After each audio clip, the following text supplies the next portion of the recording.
momen yang perlu dicermati juga, Pak Hernawan, dan juga menarik untuk kita analisa bersama, di mana berbeda dengan pasar IHSG yang mana bagus begitu ya prospeknya menurut Anda, dan juga kita lihat secara nyata juga saat ini sudah tumbuh di level 7.300 atau kembali lagi di level 7.300-nya. Namun kalau kita lihat juga pergerakan di pasar SBN, justru seusai pemilu kemarin atau masa kampanye, ini justru ada capital outflow yang cukup besar dari asing. Sentimen apa atau sentimen negatif apa yang kiranya ada di pasar SBN kita? Ya, saya pikir itu temporer ya. Terlepas dari itu, market kita ini sangat menarik, Bram. Jadi karena GDP kita masih tumbuh 5% gitu ya, dan tahun ini juga kita prediksi masih tumbuh 5%, bursa efek kita atau equity market kita akan menarik gitu ya. Itu satu. Tadi kita udah punya prediksi di 8.000 dan itu juga masih di 15 kali PE ya, gitu proyeksi kita. Lalu yang kedua, bagaimana dengan fixed income market, terutama GoViz gitu ya. Jangan lupa, tadi kita udah sampaikan view kita adalah the Fed akan mulai cut starting mungkin June atau Juli ya, karena mereka ada FOMC meeting di sana sekitar 50 sampai 75 basis tahun ini, tapi tahun depannya mungkin mereka bisa cut sampai 100 basis. Nah, BI pun tidak ada insentif untuk menjaga rupiah terlalu kuat dengan tidak mengikuti melakukan cut ya, karena nanti kan kita ini ekonomi kita lagi downstreaming, hilirisasi. Kalau rupiah kita terlalu menguat secara signifikan gitu ya, less benefit karena ekspor material kita jadi terlihat mahal gitu ya. Jadi saya pikir BI pun akan one on one gitu ya, melakukan cut. Akibatnya apa? Akibatnya akan ada rally di fixed income market juga gitu, di GoViz gitu ya. Nah, ini yang sweet spot buat Indonesia. Mungkin juga kita akan mendapatkan country rating upgrade gitu ya. Setelah clear pengumuman pemilu mungkin nanti di Mei gitu ya, atau September. Kita sudah overdue sih, harusnya kita udah dapat rating upgrade lagi gitu ya dari lembaga rating internasional. Nah ini akan mendrive more inflow sih menurut kita ke Indonesia. Nah kalau sekarang misalnya terjadi exiting dari Indonesia market ya untuk Sun gitu ya, kita notice dalam seminggu terakhir ini, menurut saya di 6,5 ya yield untuk 10 tahun Indo-GB itu really a good bottom fishing gitu ya. Karena kalau udah cut nanti, nah view kita by year end 2024 Indo-GB yang 10 tahun itu di 5,75 sampai 6,25 Bram yieldnya gitu ya. Sekarang masih ada 6,5, 6,6, harusnya beli sekarang sih gitu. Karena sebelum rally-nya terjadi buat domestic player di fixed income, rekomendasi kita adalah lengthening your duration pada saat yield masih menarik gitu ya, sehingga nanti kita udah punya barangnya pas mulai terjadi cut dan memang foreign lebih deras masuk ke Indonesia, ya kita enjoy rally-nya.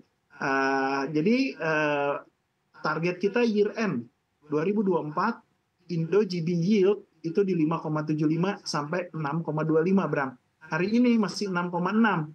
Menarik sekali, kita masih akan enjoy price appreciation. Katakan begitu ya, proyeksinya bahkan untuk indeks harga saham gabungan bisa saja mencapai level 8.000. Sebetulnya agar memang para pelaku pasar ini dapat juga masuk dan juga memanfaatkan momentum tersebut, di sektor apa kiranya Anda melihat hal ini juga akan cuan maksimal di sana? Silakan Pak Hernawan. Iya Bram, kita melihat yang pertama adalah temanya kan memang akan terjadi penurunan suku bunga acuan ya. Jadi sektor-sektor interest rate sensitif itu akan dominan sih menerima benefit gitu ya. Di sini mungkin perbankan gitu ya. Lalu sektor properti akan menerima benefit tersebut gitu ya, karena interest rate cut. Tapi juga sebetulnya broader sektor yang ingin melakukan capex supaya bisa melakukan produksi lebih luas, bisa cater demand lebih luas gitu ya. Itu juga akan diuntungkan di second half karena mereka juga bisa melakukan pembiayaan dengan bonds issuance, corporate bonds issuance di rate yang lebih murah gitu ya. Ya kita tahu kalau misalnya terjadi leveraging seperti itu, sales-nya meningkat gitu ya, karena mereka punya capability untuk memproduksi lebih banyak gitu ya di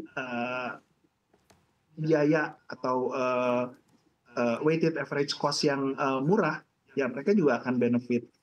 Nah, selain itu juga akan ada margin expansion pada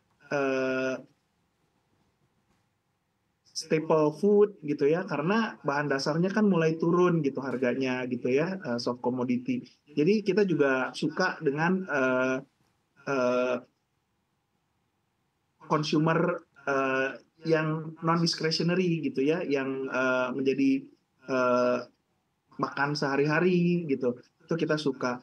Selain itu mungkin dampak dari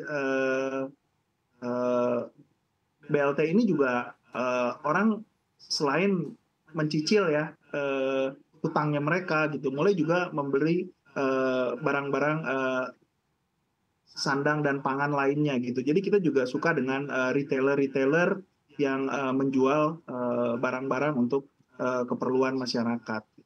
Nah, yang terakhir adalah kebijakan pemerintah dalam downstreaming gitu ya. Walaupun basic material atau base metal mungkin harganya turun gitu ya, tapi beberapa yang menarik yang terkait dengan nikel itu akan menjadi signifikan karena sektor otomotif tampaknya akan diberi insentif untuk terus mengembangkan electric vehicle ya, Bram gitu, sehingga keperluan baterai ini akan meningkat dan salah satu komponennya pada posisi katoda dari baterai tersebut itu perlu material yang namanya nikel. Jadi sisi lain mungkin di manufaktur emiten-emiten yang terkait dengan nikel ini juga akan benefited gitu ya. Jadi kita ngelihat across the board mostly saham-saham ini akan benefited ya dengan kondisi yang ada. Selain Indonesia GDP-nya masih bertumbuh di 5% kita pikir gitu ya. Tapi di sisi lain juga perusahaan bisa melakukan capex dengan menerbitkan bonds di rate yang lebih rendah setelah the Fed diiringi dengan BI mulai melakukan cut rate. Demikian, Bram. Oke, baik. Itu kan sektor yang dipilih begitu ya, Pak Ernawan. Kalau sektor yang dihindari dalam rebalancing portofolio Mandiri Manajemen Investasi ada di sektor apa saja yang juga patut dihindari? Silakan.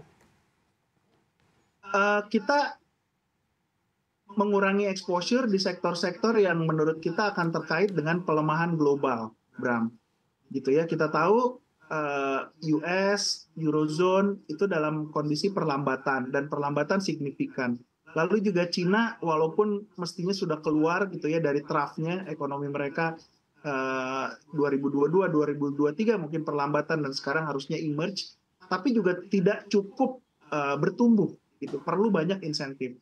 Nah, dampaknya apa? Dampaknya demand kepada komoditi terutama coal itu akan significantly drop. Akibatnya apa? Akibatnya harga coal price juga tidak akan kemana-mana. Jadi beberapa emiten yang terkait dengan batu bara itu kita hindari dulu meskipun biasanya dividennya menarik gitu ya.